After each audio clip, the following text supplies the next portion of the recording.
Привет всем! Добро пожаловать в СВС! Програма дня Мосина.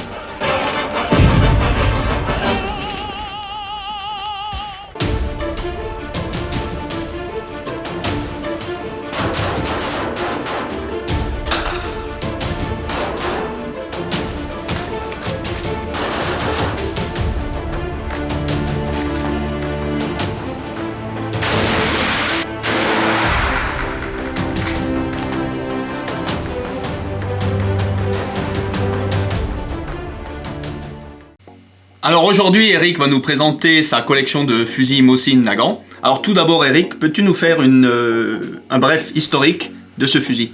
Donc le fusil Mosin Nagant est un fusil à répétition manuelle créé en 1891 pour l'armée russe.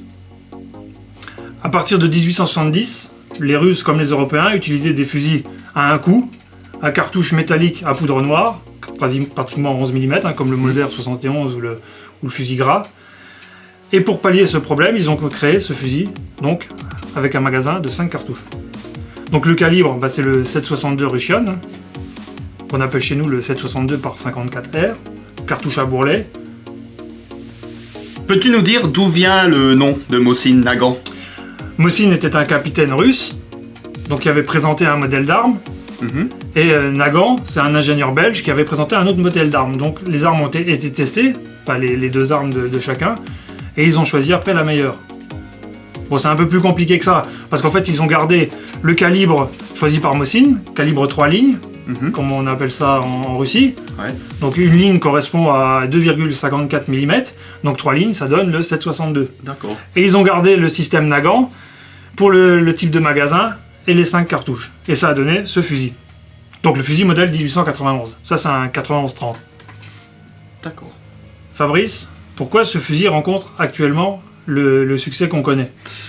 C'est très simple, suite à la nouvelle loi sur les armes, donc de 2013, ce fusil, avant classé en première catégorie armes de guerre, est passé en catégorie C, donc juste soumis à déclaration.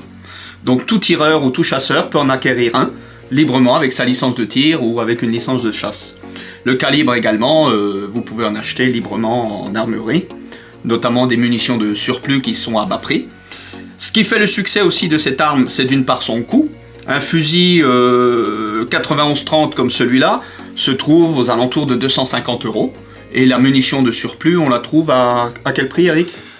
Actuellement, on doit tourner à 175 € les 880. Voilà, ce qui est quand même un bon rapport qualité-prix. Si on en achète 880. Si on en achète 880. Autrement, c'est à peu près 22 € les 100. D'accord. En munitions de surplus. D'accord. Ce fusil a également fait a été la vedette d'un film Stalingrad, dont on s'est inspiré en début de vidéo. C'est le fusil version sniper qui est utilisé par Jude Law dans le film Stalingrad. Donc là, on a une version classique. Ça, c'est une version classique. Tu peux nous en parler un peu? Parce que je vois le boîtier est assez simple. Donc il y a deux types de fusils en 91-30. Il y a le boîtier octogonal, comme celui-là. Donc on voit bien là les différents pans. Et il y a le boîtier rond, qui est le boîtier classique. Disons que le boîtier octogonal date d'avant-guerre, celui-là date de 1932. Ouais. Donc il est censé avoir de meilleures finitions, vu que c'était des fabrications avant-guerre, qu'un boîtier rond qui est un boîtier de guerre, on va dire. D'accord, donc où moins de soin a été apporté à sa finition. Après, c'est une question de préférence. Je veux dire, les deux armes tireront exactement pareil. Il n'y a aucun souci là-dessus. C'est pas un problème. Mais bon, moi je voulais un boîtier octogonal juste au niveau esthétique. Voilà, je voulais un modèle avant-guerre, donc j'ai pris celui-là en boîtier octogonal. Fabrice, tu viens de me parler du film Stalingrad et du modèle de sniper. Est-ce que tu peux m'en présenter un? Oui, donc nous en avons un ici. Il s'agit du modèle sniper, un modèle de 1944. Il est muni d'une lunette PU. Donc il y a eu 3 différents types de lunettes.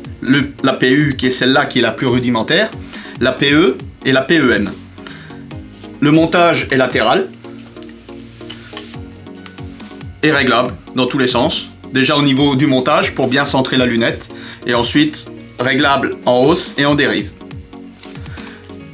C'est une lunette rudimentaire avec un grossissement de 3,5, mais c'est amplement suffisant pour un tir à 200 mètres où la précision de ce fusil est quand même relativement prouvée. Une différence principale également avec le modèle classique, c'est que sur un modèle classique, le levier est droit et sur le modèle sniper, le levier est coudé. Pour le passage de la lunette. On ne peut pas monter une lunette comme ça sur un boîtier normal, car avec le levier d'armement, on viendra taper dans la lunette. C'est une des transformations nécessaires. Il faut un boîtier renforcé aussi. Il faut un boîtier renforcé. Donc il y a deux types de boîtiers, le classique et celui-là, qui est un high wall. Donc si vous voulez transformer par exemple un modèle classique en modèle sniper, parce qu'on trouve des lunettes et des montages sur internet à des prix relativement corrects. Il y a des copies et des lunettes qui sont refaites. Oui.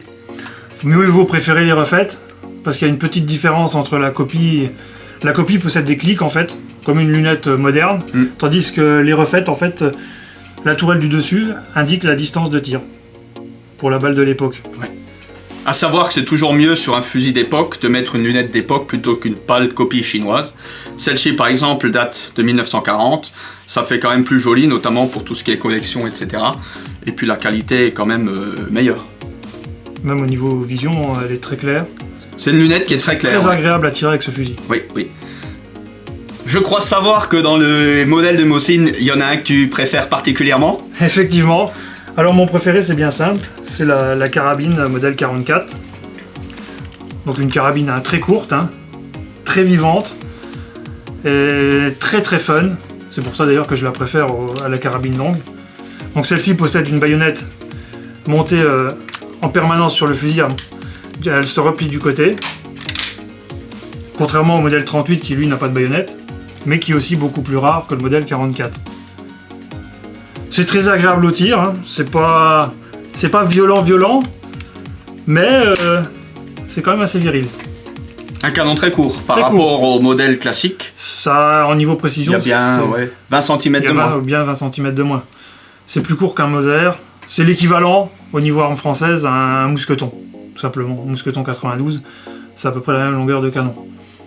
Ensuite, niveau précision, effectivement, au-dessus de 100 mètres, 200 mètres, ça commence à être très difficile de faire de beaux groupements. Pour ce modèle-là. Pour ce modèle-là. Ça vient du tireur, mais la ligne de visée très courte et le canon font que, en fait, on va faire du noir d'une C200.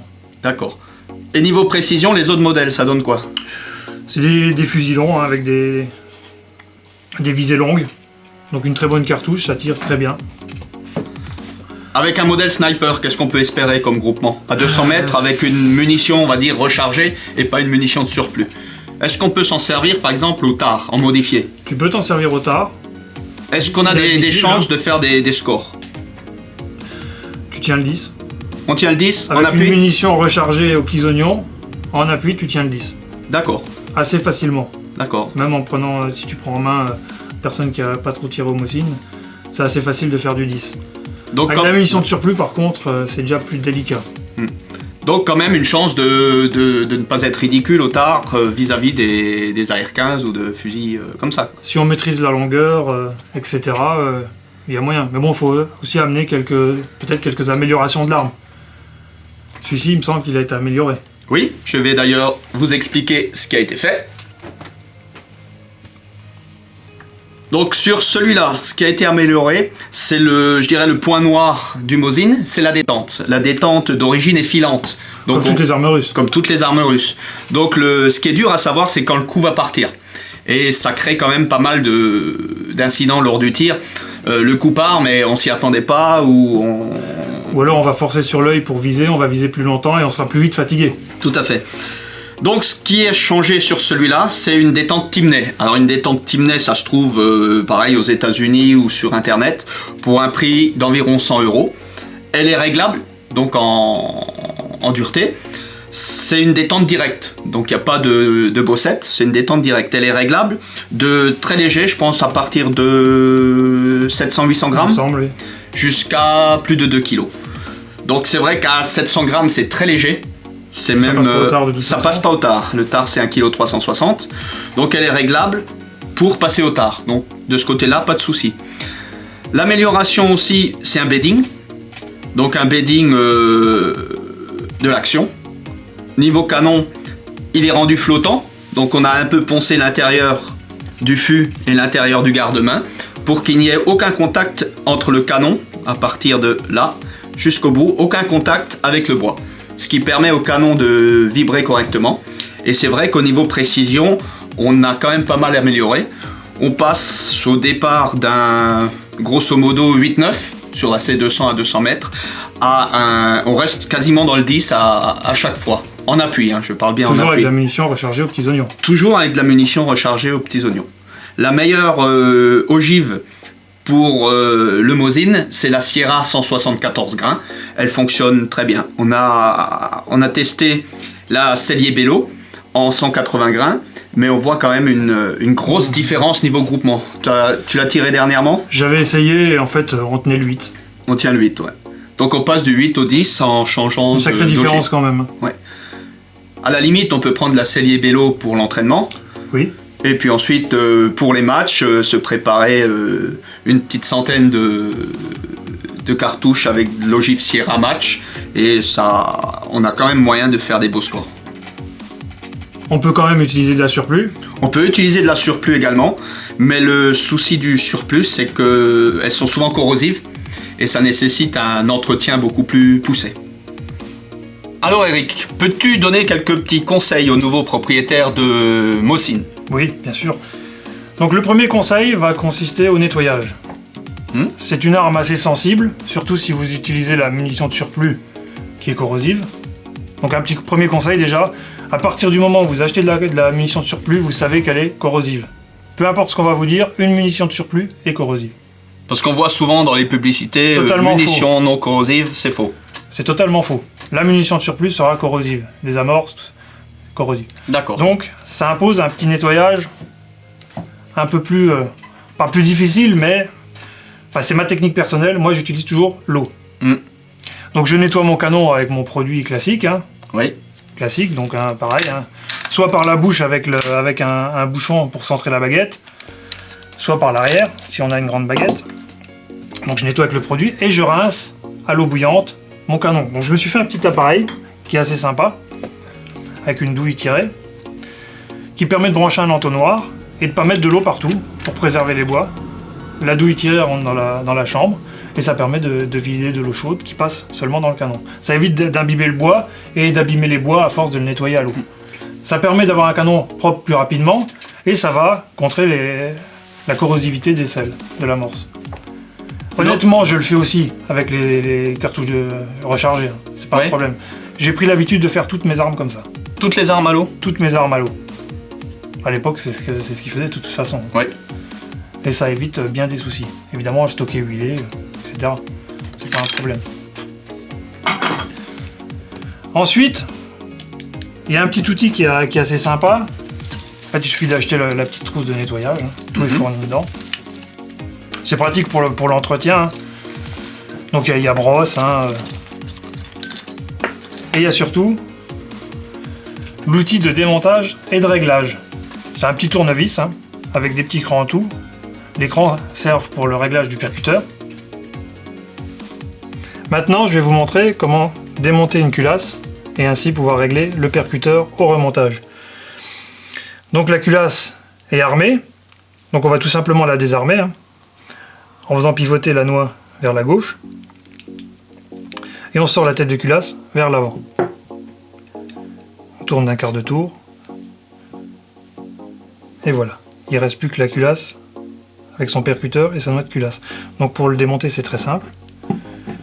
On se met sur une surface en bois, un peu molle. On comprime le percuteur et on dévisse la noix de culasse. Voilà, c'est tout simple. Et là, on a la culasse qui est entièrement démontée. Ça n'a même pas pris 1 minute. Le remontage, c'est le sens inverse. On remet le ressort. On recomprime le percuteur sur le corps de culasse. Et on revisse. On met la vis qui est derrière à peu près plate par rapport à la noix de culasse. Donc là, par contre, je suis dans le mauvais sens.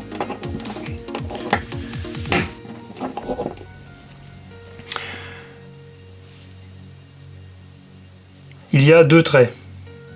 Il faut bien veiller à aligner la vis du percuteur par rapport aux 2 traits.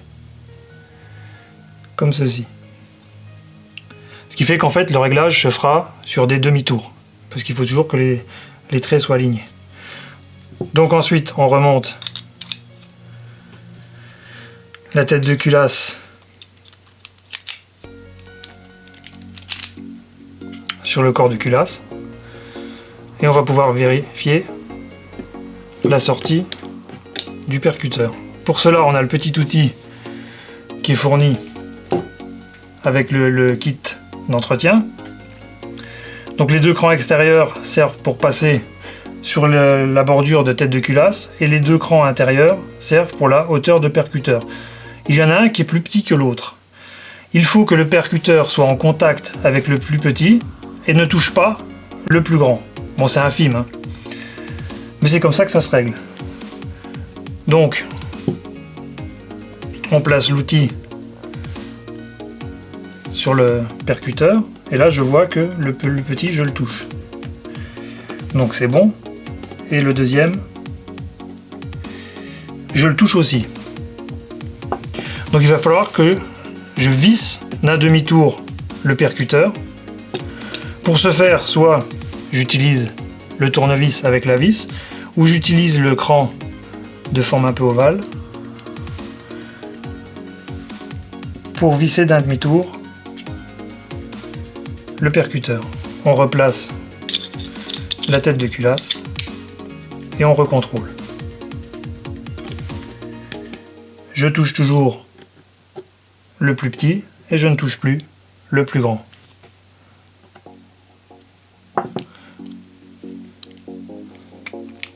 La culasse est remontée et est prête à être mise sur l'arme.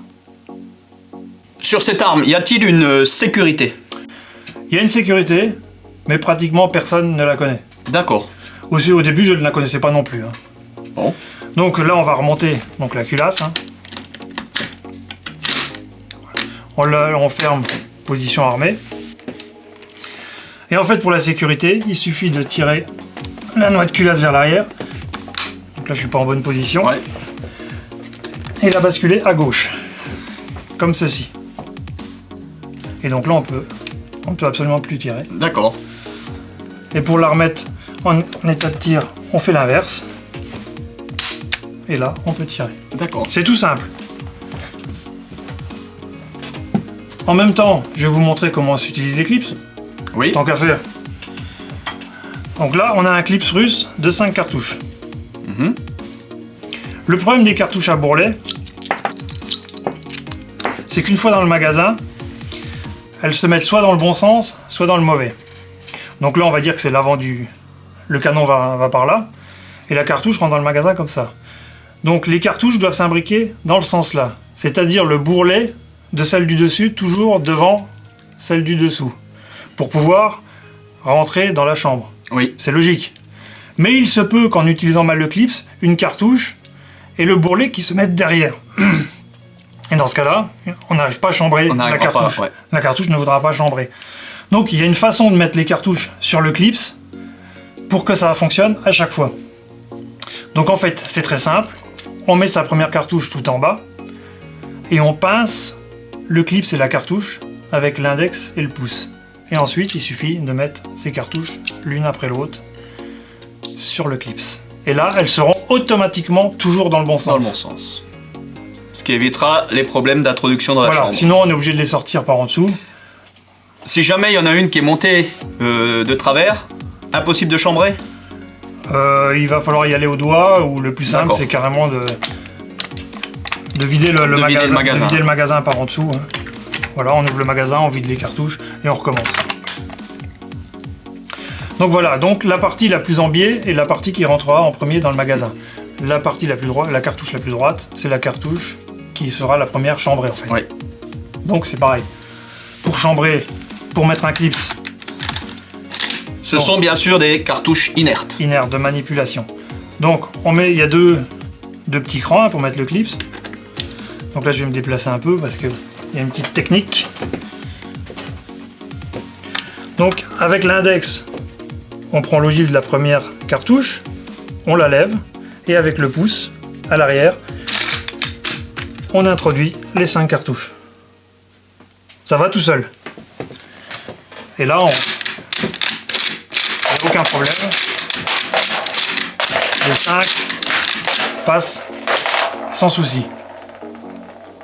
Très simple, mais ça demande un peu de dextérité et d'habitude. Mais si au départ on place les 5 dans le bon ordre, il n'y a aucun problème.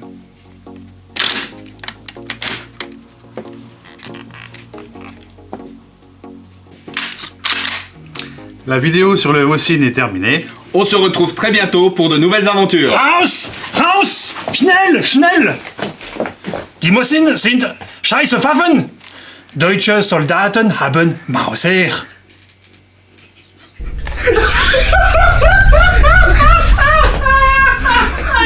Par contre, je me suis pas baissé. Mauser! C'est pas son... Tu l'as fait un peu plus bas ou quoi?